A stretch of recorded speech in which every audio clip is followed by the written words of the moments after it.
ഡീപിൾ investigation. സ്വാമി ചിദംബരാനന്ദപുരിയുടെ Kolathur Advaita Ashram RSS ക്രിമിനലുകളുടെ ഒളിത്താവളം. മുഖ്യമന്ത്രിക്കെതിരെ വധഭീഷണി മുഴക്കിയ RSS പ്രവർത്തകൻ വിജേഷ് ഒളിവിൽ കഴിഞ്ഞത് കൊളത്തൂർ അദ്വൈതാശ്രമത്തിൽ ആയിരുന്നു. പല ക്രിമിനൽ കേസുകളിലെയും പ്രതികളെ പാർപ്പിക്കുന്നത് ഈ ആശ്രമത്തിലാണെന്നും ചിദാനന്ദപുരിയുടെ അറിവോടെയാണിതെന്നും പോലീസ് പറയുന്നു. ശബരിമല കർമ്മസമിതിയുടെ മുഖ്യ രക്ഷാധികാരി കൂടിയാണ് സ്വാമി ചിദാനന്ദപുരി.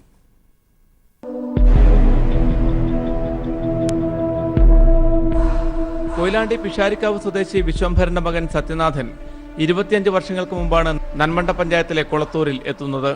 പിന്നീട് ചിദാനന്ദപുരി എന്ന പേരിൽ സ്വാമിയായി എന്ന് സ്വയം അവകാശപ്പെട്ട ഇയാൾ കൊളത്തൂരിൽ ആശ്രമം തുടങ്ങി. പിന്നീട് ഇങ്ങോട്ട് ദുരൂഹതകൾ നിറഞ്ഞതായിരുന്നു ചിദാനന്ദപുരിയുടെ ജീവിതവും ആശ്രമത്തിലെ പ്രവർത്തനങ്ങളും. ശബരിമല കർമ്മസമിതിയുടെ മുഖ്യ രക്ഷാധികാരിയായി പ്രവർത്തിക്കുന്ന ചിദാനന്ദപുരി വർഗീയ വിദ്വേഷം പടർത്തുന്ന പ്രസംഗങ്ങളിലൂടെ കുപ്രസിദ്ധി നേടിയ ആളാണ്. സംസ്ഥാനത്തിന്റെ പല ഭാഗങ്ങളിലും ക്രിമിനൽ പ്രവർത്തനം നടത്തുന്ന RSS പ്രവർത്തകരെ ഒളിവിൽ പാർപ്പിക്കുന്നതും അദ്വൈതാശ്രമത്തിലാണ്. മുഖ്യമന്ത്രി പിണറായി വിജയനെതിരെ വധഭീഷണി മുഴക്കിയ കേസിലെ പ്രതി RSSന്റെ സജീവ പ്രവർത്തകൻ കണ്ണൂർ ചെറുതാഴത്തെ വിജേഷിനെ ഒളിവിൽ പാർപ്പിച്ചത് ഈ ആശ്രമത്തിലായിരുന്നു. T ജയരാജൻ, TA മധുസൂദനൻ തുടങ്ങിയ CPIM നേതാക്കൾക്കെതിരെയും ഇയാൾ വധഭീഷണി മുഴക്കിയിരുന്നു. വധഭീഷണി, കലാപമുണ്ടാക്കാൻ ശ്രമിക്കൽ തുടങ്ങിയ കുറ്റങ്ങൾ ചുമത്തി കണ്ണൂർ ടൗൺ SI ആയിരുന്ന ശ്രീജിത്ത് കൊടേരിയും സംഘവും 2018 നവംബർ 2-ന് വിജേഷിനെ കൊളത്തൂർ അദ്വൈതാശ്രമത്തിൽ വെച്ച് അറസ്റ്റ് ചെയ്തു. ചിദാനന്ദപുരിയുടെ അറിവോടെയാണ് ഇയാളെ ആശ്രമത്തിൽ പാർപ്പിച്ചതെന്നും അന്വേഷണത്തിൽ വ്യക്തമായിരുന്നു. പ്രമാദമായ പല കേസുകളിലെയും പ്രതികൾ ഈ ആശ്രമത്തിൽ ഒളിവിൽ കഴിഞ്ഞിരുന്നുവെന്നാണ് വിവരം. ഇതിനൊക്കെ ഒത്താശ ചെയ്യുന്നതാകട്ടെ സ്വാമി ചിദാനന്ദപുരിയും. കോഴിക്കോട് നിന്നും ക്യാമറമാൻ ഇക്ബാൽ വട്ടംകുളത്തിനൊപ്പം PV കുട്ടൻ. സ്ത്രീത്വത്തെ പരസ്യമായി അപമാനിക്കുന്ന വിധം വീഡിയോ പ്രചരിപ്പിച്ചതിന് കോൺഗ്രസ് നേതാവും കണ്ണൂരിലെ UDF സ്ഥാനാർത്ഥിയുമായ K സുധാകരനെതിരെ കേരള വനിതാ കമ്മീഷൻ സ്വമേധയാ കേസെടുത്തു. ഒരാളെ പഠിപ്പിച്ച് ടീച്ചർ ആക്കിയത് വെറുതെയായി എന്ന കുറിപ്പോടെയായിരുന്നു വീഡിയോ പോസ്റ്റ് ചെയ്തത്. സമൂഹ മാധ്യമങ്ങളിൽ വലിയ ചർച്ചയും വിവാദവുമായിരുന്നു വീഡിയോ. വാർത്തകളുടെ അടിസ്ഥാനത്തിലാണ് കമ്മീഷൻ അധ്യക്ഷ MC ജോസഫൈനിന്റെ നിർദ്ദേശപ്രകാരം സുധാകരനെതിരെ കേസെടുത്തത്.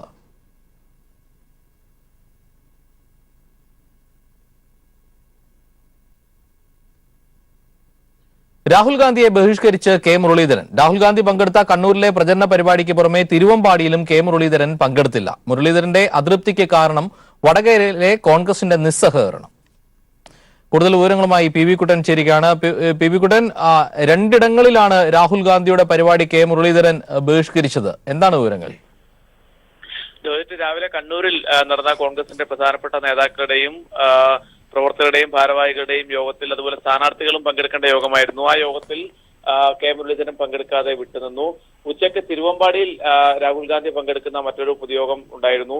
അവിടെ K മുരളീധരൻ എത്തുമെന്നായിരുന്നു കോൺഗ്രസ് നേതൃത്വത്തിന്റെ പ്രതീക്ഷ. അവിടുത്തെ പ്രോഗ്രാം നോട്ടീസ് K മുരളീധരന്റെ പേരുണ്ടായിരുന്നു. രാഹുൽ ഗാന്ധി പ്രസംഗിക്കുമ്പോൾ ആദ്യം തന്നെ തുടക്കത്തിൽ തന്നെ ഈ നോട്ടീസ് വായിച്ചുകൊണ്ട് മുരളീധരൻ ഉൾപ്പെടെ പേരുകൾ പറഞ്ഞുകൊണ്ടാണ് പ്രസംഗത്തിലേക്ക് കടന്നത്. എന്നാൽ തിരുവമ്പാടിയിലും രാഹുൽ ഗാന്ധി പങ്കെടുത്ത പരിപാടിയിൽ നിന്നും K മുരളീധരൻ വിട്ടുനിൽക്കുകയാണ്. അദ്ദേഹം രാഹുലിന്റെ മുഴുവൻ പരിപാടികളും ബഹിഷ്കരിക്കുന്ന രീതിയിലേക്ക് പ്രത്യക്ഷമായ പ്രതിഷേധവുമായി മുന്നോട്ട് പോവുകയാണ്. വടകര മണ്ഡലത്തിൽ തന്റെ പ്രവർത്തനത്തിന് വേണ്ട വിധത്തിൽ കോൺഗ്രസ് നേതൃത്വം സഹകരിക്കുന്നില്ല എന്നും പ്രാദേശിക നേതാക്കളൊന്നും തന്റെ കൂടെ പ്രവർത്തനത്തിൽ സജീവമാവുന്നില്ല എന്നുള്ള പരാതി K മുരളീധരന് ഉണ്ട്. ഇത് അദ്ദേഹം നേരത്തെ തന്നെ കേന്ദ്ര സംസ്ഥാന നേതൃത്വങ്ങളുടെ മുന്നാകെ അവതരിപ്പിച്ചതാണ്. മുല്ലപ്പള്ളി രാമചന്ദ്രനും ഈ വിഷയത്തിൽ ഇടപെട്ടിരുന്നു. പ്രവർത്തകരുടെയും പ്രാദേശിക നേതാക്കളുടെയും യോഗം വിളിച്ചു ചേർത്തുകൊണ്ട് അവിടുത്തെ പ്രവർത്തനം സജീവമാക്കണമെന്ന് നിർദ്ദേശിക്കുകയും ചെയ്തിരുന്നു. എന്നാൽ അതിനുശേഷവും താഴെത്തട്ടിലുള്ള പ്രവർത്തനം സജീവമാകുന്നില്ല എന്നും പ്രാദേശിക നേതാക്കൾ തന്റെ കൂടെ പ്രവർത്തിക്കുന്നില്ല എന്നുള്ള വലിയ പരാതി K മുരളീധരൻ ഉന്നയിച്ചിരിക്കുകയാണ്. ആ പരാതിയിൽ ഒരു വിധത്തിലുള്ള തീർപ്പും കൽപ്പിക്കാൻ കോൺഗ്രസ് നേതൃത്വം തയ്യാറായിട്ടില്ല. നേരത്തെ ശശി തരൂർ, തിരുവനന്തപുരത്ത് സ്ഥാനാർത്ഥി ശശി തരൂർ ഇത്തരമൊരു പരാതി ഉന്നയിച്ചപ്പോൾ തന്നെ ഹൈക്കമാൻഡ് നേരിട്ട് ഇടപെടുന്ന ഒരു സാഹചര്യം ഉണ്ടായി.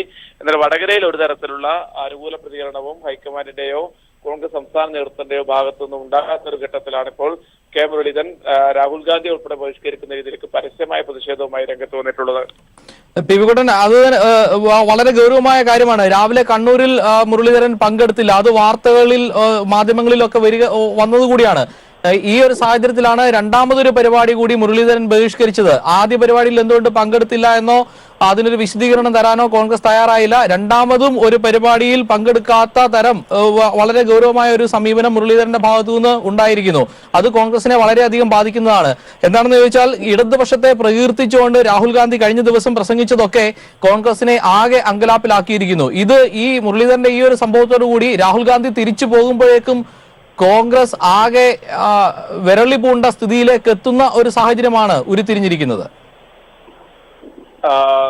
ജോർജറ്റ് അങ്ങനെ തന്നെ വേണം നമുക്കിപ്പോൾ കരുതാൻ. കാരണം വടകരയിൽ LDF സ്ഥാനാർത്ഥി P. ജയരാജന്റെ പ്രചാരണം വലിയ രീതിയിൽ മുന്നോട്ട് പോകുന്ന ഒരു ഘട്ടം. വളരെ ആസൂത്രണ മികവോടുകൂടിയാണ് LDF അവിടെ പ്രവർത്തിക്കുന്നത്. എല്ലാ മണ്ഡലത്തിലെയും പോലെ വടകരയിലും വളരെ സജീവമായ പ്രചാരണ പ്രവർത്തനം നടത്തുന്നു. എന്നാൽ ഏറെ കൊട്ടിഘോഷിക്കപ്പെട്ട് ഇവിടത്തേക്ക് കെട്ടിയിറക്കിയ K. മുരളീധരൻ, വട്ടിയൂർക്കാവ് MLA കൂടിയായ K. മുരളീധരൻ വരുന്ന ദിവസം വലിയൊരു സ്വീകരണം ഉണ്ടായിരുന്നു എന്നതൊഴിച്ചാൽ പിന്നീട് കാര്യമായ ഒരു ചലനം ഉണ്ടാക്കാനും K. മുരളീധരന് സാധിക്കുന്നില്ല എന്നുള്ളതാണ് യാഥാർത്ഥ്യം. അദ്ദേഹത്തിന്റെ സംഘടനാ സംവിധാനം പോലും ഉപയോഗിക്കാൻ പറ്റാത്ത സാഹചര്യം. കാരണം അദ്ദേഹം പറഞ്ഞാൽ കേൾക്കുന്ന രീതിയിൽ നേതാക്കളില്ല.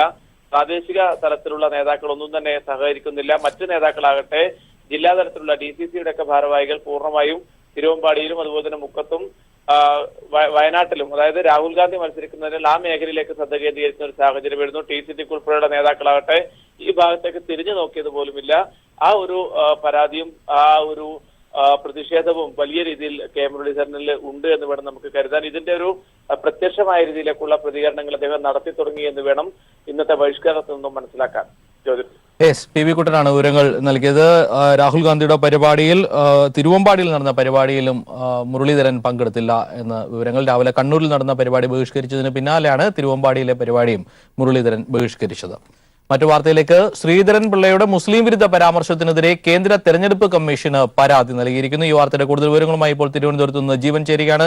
ജീവൻ, ഏറെ വിവാദങ്ങൾ ഉണ്ടാക്കിയ ഒരു പ്രസ്താവന തന്നെയാണ് അദ്ദേഹത്തിന്റെ ഭാഗത്തു നിന്ന് ഉണ്ടായത്. ആരാണ് പരാതി നൽകിയിരിക്കുന്നത്? എന്താണ് വിവരങ്ങൾ? ജോർജറ്റ്, കേന്ദ്ര തെരഞ്ഞെടുപ്പ് കമ്മീഷനാണ് ഇപ്പോൾ CPIM-ന്റെ ആറ്റിങ്ങൽ പാർലമെന്റ് മണ്ഡലം സെക്രട്ടറിയായ V. ശിവൻകുട്ടി ശ്രീധരൻ പിള്ളയ്ക്കെതിരായി കേന്ദ്ര തെരഞ്ഞെടുപ്പ് കമ്മീഷൻ പരാതി നൽകിയിരിക്കുന്നത്. പ്രധാനമായും ബലാക്കോട്ട് ആക്രമണത്തിൽ കൊല ചെയ്യപ്പെട്ട സംഭവവുമായി ബന്ധപ്പെട്ട് പരാമർശിച്ച് വരികയാണ്. VS ശ്രീധരൻ പിള്ളയുടെ ഭാഗത്തു നിന്ന് കടുത്ത ഒരു മുസ്ലിം വിരുദ്ധ പരാമർശം ഉണ്ടായത്. അദ്ദേഹം പറഞ്ഞത് ഇപ്രകാരമാണ്: അവിടെ കൊല ചെയ്യപ്പെട്ട ആളുകൾ ആരാണ് എന്നതാണ് പിണറായിയും സീതാറാം യെച്ചൂരിയും രാഹുൽ ഗാന്ധിയും ചോദിക്കുന്നത്. കൊല്ലപ്പെട്ട ആളുകളുടെ അവരെ തിരിച്ചറിയാൻ ചില അടയാളങ്ങൾ ഉണ്ടല്ലോ, അത് ഉടുത്തിരിക്കുന്ന ഡ്രസ്സൊക്കെ മാറ്റി നോക്കണം, മുണ്ട് മാറ്റി നോക്കണം എന്നതായിരുന്നു ശ്രീധരൻപിള്ള നേരത്തെ പറഞ്ഞത്. ആറ്റിങ്ങൽ പാർലമെന്റ് മണ്ഡലത്തിലെ NDAയുടെ സ്ഥാനാർത്ഥിയായ ശോഭാ സുരേന്ദ്രന്റെ തെരഞ്ഞെടുപ്പ് പ്രകടന പത്രിക പുറത്തിറക്കുന്ന വേളയിലാണ് ശ്രീധരൻപിള്ളയിൽ നിന്നും കടുത്ത മുസ്ലിം വിരുദ്ധ പരാമർശം ഉണ്ടായത്. ഈ പരാമർശത്തിനെതിരെ നേരത്തെ സംസ്ഥാനത്തെ മുഖ്യ തെരഞ്ഞെടുപ്പ് ഓഫീസറായ ടിക്കാറാം മീണയ്ക്ക് LDF പരാതി നൽകിയിരുന്നു. അതുകൂടാതെ ആറ്റിങ്ങൽ സർക്കിൾ ഇൻസ്പെക്ടർ മുമ്പാകെയും പരാതി നൽകിയിരുന്നു. ആ പരാതിക്ക് പിന്നാലെയാണ് ഇപ്പോൾ പരാതിയുമായി BJPയുടെ സംസ്ഥാന അധ്യക്ഷനെതിരെ സമൂഹത്തിൽ ചേരിതിരിവുണ്ടാക്കും വിധമുള്ള കടുത്ത മതസ്പർദ്ധ ഈ പ്രസംഗത്തിനെതിരെ നടപടിയെടുക്കണമെന്ന് ആവശ്യപ്പെട്ടുകൊണ്ട് ഇപ്പോൾ കേന്ദ്ര തെരഞ്ഞെടുപ്പ് കമ്മീഷന് പരാതി നൽകിയിരിക്കുന്ന ആറ്റിങ്ങൽ പാർലമെന്റ് മണ്ഡലത്തിലെ LDFന്റെ തെരഞ്ഞെടുപ്പ് കമ്മിറ്റി സെക്രട്ടറി V. ശിവൻകുട്ടി ആണ് ഇത്തരത്തിൽ പരാതിയുമായി ഇപ്പോൾ കേന്ദ്ര തെരഞ്ഞെടുപ്പ് കമ്മീഷനെ സമീപിച്ചിരിക്കുന്നത്. വ്യക്തമാണ്. BJP അധ്യക്ഷൻ ശ്രീധരൻ പിള്ളയുടെ ന്യൂനപക്ഷ വിരുദ്ധ പരാമർശത്തിനെതിരെ LDFന്റെ പരാതി നൽകിയിരിക്കുന്നത് കേന്ദ്ര തെരഞ്ഞെടുപ്പ് കമ്മീഷനാണ്. വിവരങ്ങളാണ് ജീവൻകുമാർ നൽകിയത്. വാർത്തകളിലേക്ക് എത്താം ഇടവേളയ്ക്ക് ശേഷം. ലോക്സഭാ തെരഞ്ഞെടുപ്പിന്റെ രണ്ടാം ഘട്ടത്തിൽ 95 മണ്ഡലങ്ങളിൽ നാളെ വോട്ടെടുപ്പ്. വെല്ലൂർ, ത്രിപുര ഈസ്റ്റ് മണ്ഡലങ്ങളിലെ വോട്ടെടുപ്പ് മാറ്റിവെച്ചു. DMK സ്ഥാനാർത്ഥിയുടെ ഓഫീസിൽ നിന്നും വലിയ തോതിൽ പണം കണ്ടെത്തിയതിനെ തുടർന്നാണ് വെല്ലൂരിൽ തെരഞ്ഞെടുപ്പ് മാറ്റിവെച്ചത്. അതേസമയം അക്രമ സംഭവങ്ങളുടെ പശ്ചാത്തലത്തിലാണ് ത്രിപുരയിലെ വോട്ടെടുപ്പ് മാറ്റിയത്. തമിഴ്നാട്, കർണാടക, മഹാരാഷ്ട്ര, ഉത്തർപ്രദേശ്, ഛത്തീസ്ഗഡ്, ജമ്മു കശ്മീർ, വടക്കുകിഴക്കൻ സംസ്ഥാനങ്ങളായ അസം, ഒഡീഷ, മണിപ്പൂർ, പശ്ചിമബംഗാൾ, ബീഹാർ എന്നിവയ്ക്ക് പുറമെ പുതുച്ചേരിയിലുമാണ് നാളെ വോട്ടെടുപ്പ് നടക്കുക. അസം, ബീഹാർ, ഒഡീഷ എന്നീ സംസ്ഥാനങ്ങളിൽ 5 മണ്ഡലങ്ങളിൽ വീതമാണ് വോട്ടെടുപ്പ്.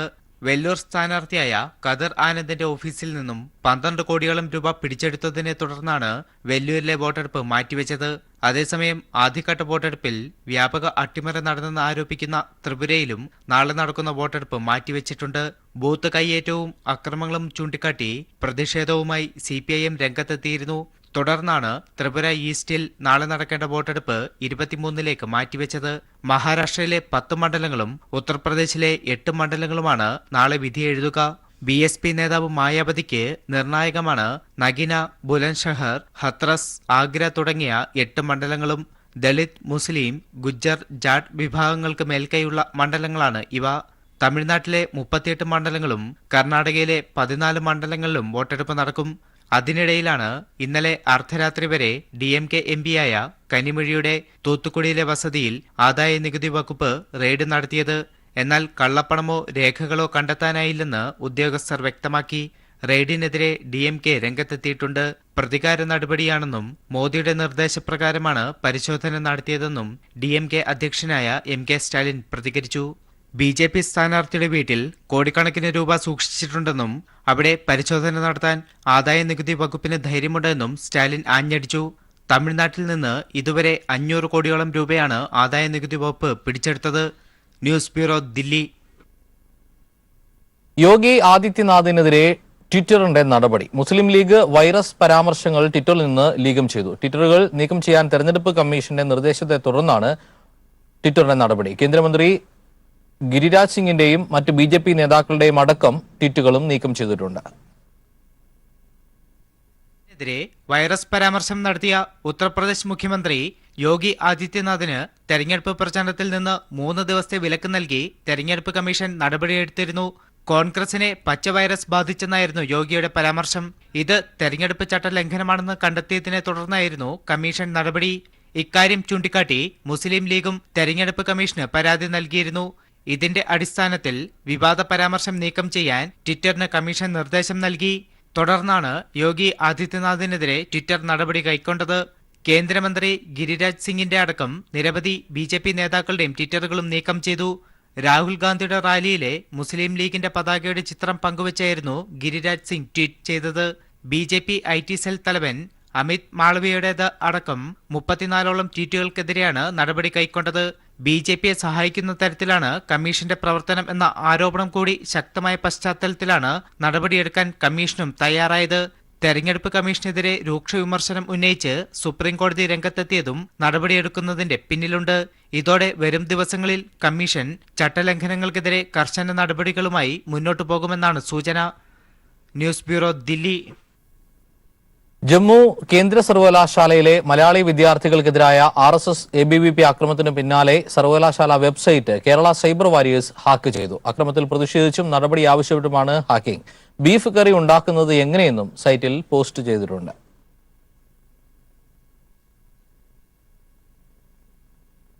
കഴിഞ്ഞ വെള്ളിയാഴ്ചയായിരുന്നു മലയാളി വിദ്യാർത്ഥികൾ ഉൾപ്പെടെയുള്ളവർക്കെതിരായ RSS ABVP അക്രമം. മലയാളികൾ ബീഫ് തിന്നുന്നവരും ദേശദ്രോഹികളുമാണെന്ന് ആക്ഷേപിച്ചുകൊണ്ടായിരുന്നു അക്രമം. ഇവർക്കെതിരെ നടപടി ആവശ്യപ്പെട്ട് വൈസ് ചാൻസലർക്ക് വിദ്യാർത്ഥികൾ പരാതി നൽകിയെങ്കിലും നടപടിയെടുത്തിരുന്നില്ല. വിദ്യാർത്ഥികൾ SFIക്കാരും ASFകാരുമാണ്. അവർക്ക് യഥേഷ്ടം ഭക്ഷണവും മദ്യവും വേണം. അവരെ ചോദ്യം ചെയ്യാൻ ആരുമില്ല എന്നുമായിരുന്നു വൈസ് ചാൻസലർ അശോക് അഹിമയുടെ പ്രതികരണം. അധികൃതരുടെ ഭാഗത്തു നിന്ന് നടപടിയുണ്ടാകാഞ്ഞതോടെയാണ് അക്രമത്തിൽ പ്രതിഷേധിച്ചും നടപടി ആവശ്യപ്പെട്ടും സർവകലാശാല വെബ്സൈറ്റ് ഹാക്ക് ചെയ്തത്. ഹാക്കിങ്ങിന്റെ ഉത്തരവാദിത്വം കേരള സൈബർ വാരിയേഴ്സ് ഏറ്റെടുത്തു. ബീഫ് കറി ഉണ്ടാക്കുന്നത് എങ്ങനെയെന്നും ഹാക്ക് ചെയ്ത സൈറ്റിൽ വിശദീകരിച്ചിട്ടുണ്ട്. വെബ്സൈറ്റ് അപ്ഗ്രേഡേഷൻ തുടരുകയാണ്, കാത്തിരിക്കുക എന്ന് മാത്രമാണ് ഇപ്പോൾ സൈറ്റിൽ കാണാനാകുക. ഹാക്കിങ്ങിൽ നടപടി ആവശ്യപ്പെട്ട് സർവകലാശാല അധികൃതർ പോലീസിൽ പരാതി നൽകി. എന്നാൽ സംഭവം സർവകലാശാല അധികൃതർ തലയിൽ കെട്ടിവെക്കുമോ എന്ന ആശങ്കയും മലയാളി വിദ്യാർത്ഥികൾ ഇപ്പോൾ പങ്കുവയ്ക്കുന്നു. News bureau, Delhi. ഒരു വാർത്തയിലേക്ക്. രാജ്യത്ത് 2 വർഷത്തിനിടെ ജോലി നഷ്ടപ്പെട്ടത് 50 ലക്ഷം പേർക്ക്. തൊഴിൽ നഷ്ടം നോട്ട് നിരോധനത്തിനും GSTക്കും പിന്നാലെ. ബംഗളൂരുവിലെ അസീം പ്രേംജി സർവകലാശാലയുടേതാണ് പഠന റിപ്പോർട്ട്. എന്നാൽ റിപ്പോർട്ട് സർക്കാർ ഇതുവരെ പുറത്തുവിട്ടിട്ടില്ല. വിവരങ്ങളുമായി ദില്ലിയിൽ നിന്ന് വിഷ്ണു ചേരുകയാണ്. വിഷ്ണു, രാജ്യത്ത് തൊഴിലില്ലായ്മ വളരെയധികം പെരുകിയിരിക്കുന്നു. മോദി പറഞ്ഞ വാഗ്ദാനങ്ങളൊന്നും നടപ്പിലായില്ല എന്നുള്ളത് തന്നെയാണ് ആക്ഷേപം. ഇതിനിടെ നിരവധി സർവേകൾ ഇതേപോലെ തൊഴിലില്ലായ്മയുമായി ബന്ധപ്പെട്ട് പുറത്തു വന്നിട്ടുള്ള സർക്കാർ സർവേകൾ പോലും പുറത്തുവിടാൻ കേന്ദ്ര സർക്കാർ മടിച്ചിരുന്നു. ഈ സർവേയിൽ എന്തൊക്കെ കാര്യങ്ങളാണ് പുറത്തു വന്നിരിക്കുന്നത്? എന്തൊക്കെയാണ് വിവരങ്ങളുള്ളത്?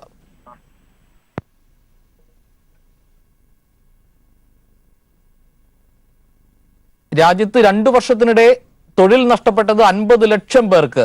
തൊഴിൽ നഷ്ടം നോട്ട് നിരോധനത്തിനും GSTക്കും പിന്നാലെ എന്നാണ് സർവേകൾ പറയുന്നത്. ബംഗളൂരുവിലെ അസീം പ്രേംജി സർവകലാശാലയുടെ പഠന റിപ്പോർട്ടാണ് ഇപ്പോൾ പുറത്തു വന്നിരിക്കുന്നത്. എന്നാൽ ഇത് ഔദ്യോഗികമായി പുറത്തുവിടുന്നതിനോ ഒന്നും കേന്ദ്രം അനുകൂല നിലപാടുകൾ സ്വീകരിക്കുന്നില്ല. സമാനമായ നിരവധി സർവേ റിപ്പോർട്ടുകൾ കേന്ദ്ര സർക്കാർ പൂഴ്ത്തുന്ന ഒരു സാഹചര്യം കൂടി ഉണ്ടായിരുന്നു. ഈ വാർത്തയുടെ വിവരങ്ങളുമായാണ് വിഷ്ണു ദില്ലിയിൽ നിന്ന് ചേരുന്നത്. വിഷ്ണു, കേൾക്കുന്നുണ്ടോ?